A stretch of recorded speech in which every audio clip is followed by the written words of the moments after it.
തെരഞ്ഞെടുപ്പ് അട്ടിമറി ആരോപണം ഉന്നയിച്ച് കോൺഗ്രസ് രാജ്യവ്യാപക ക്യാമ്പയിൻ ആരംഭിക്കും. പ്രചാരണ പരിപാടിക്ക് അന്തിമരൂപം നൽകാനായി കോൺഗ്രസ് യോഗം വിളിച്ചു. മല്ലികാർജ്ജുൻ ഖാർഗെയുടെ നേതൃത്വത്തിൽ തിങ്കളാഴ്ചയാണ് യോഗം. വോട്ടർ പട്ടികയിലെ ക്രമക്കേട് അന്വേഷിക്കണമെന്നാവശ്യപ്പെട്ട് കർണാടക കോൺഗ്രസ് തെരഞ്ഞെടുപ്പ് കമ്മീഷനെ സമീപിച്ചതായാണ് റിപ്പോർട്ട്. കോൺഗ്രസ് അധ്യക്ഷൻ മല്ലികാർജ്ജുൻ ഖാർഗെയുടെ നേതൃത്വത്തിൽ തിങ്കളാഴ്ച ഡൽഹിയിലാണ് യോഗം. ജനറൽ സെക്രട്ടറിമാരും സംസ്ഥാനങ്ങളുടെ ചുമതലയുള്ള നേതാക്കളും യോഗത്തിൽ പങ്കെടുക്കും. തെരഞ്ഞെടുപ്പ് കമ്മീഷനെതിരെയുള്ള കർണാടകയിലെ പ്രതിഷേധത്തിന് പിന്നാലെ തിങ്കളാഴ്ച ഡൽഹിയിലും തെരഞ്ഞെടുപ്പ് കമ്മീഷൻ ആസ്ഥാനത്തേക്കും പ്രതിഷേധ മാർച്ചുണ്ട്. ഇതിനുശേഷമുള്ള തുടർ സമര പരിപാടികളാകും ചർച്ചയാകുക. ഉന്നയിച്ച ആരോപണങ്ങളിൽ രാഹുൽ ഗാന്ധി ഉറച്ചു നിൽക്കുമ്പോൾ അതെല്ലാം പൂർണ്ണമായും തെറ്റാണെന്ന് ആവർത്തിക്കുകയാണ് തെരഞ്ഞെടുപ്പ് കമ്മീഷൻ.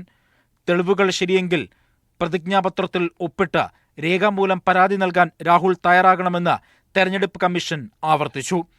കമ്മീഷൻ രാജ്യദ്രോഹം നടത്തുന്നുവെന്ന ഇന്നലെ പുറത്തുവിട്ട വീഡിയോയിൽ രാഹുൽ ആരോപിച്ചിരുന്നു. രാഹുൽ ഗാന്ധി രേഖാമൂലം പരാതി നൽകിയില്ല എങ്കിൽ മാപ്പ് പറയണമെന്നും രാഹുൽ നേരിട്ട് ഒരു വിഷയത്തിലും ഇതുവരെ പരാതി നൽകിയിട്ടില്ല എന്നും കമ്മീഷൻ നേരത്തെ വ്യക്തമാക്കിയിരുന്നു.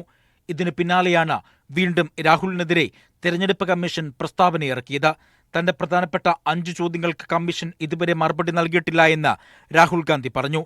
അതിനിടെ വോട്ടർ പട്ടികയിലുള്ള വെബ്സൈറ്റുകൾ ലഭ്യമല്ലെന്ന വാർത്തകളും കമ്മീഷൻ നിരസിച്ചു.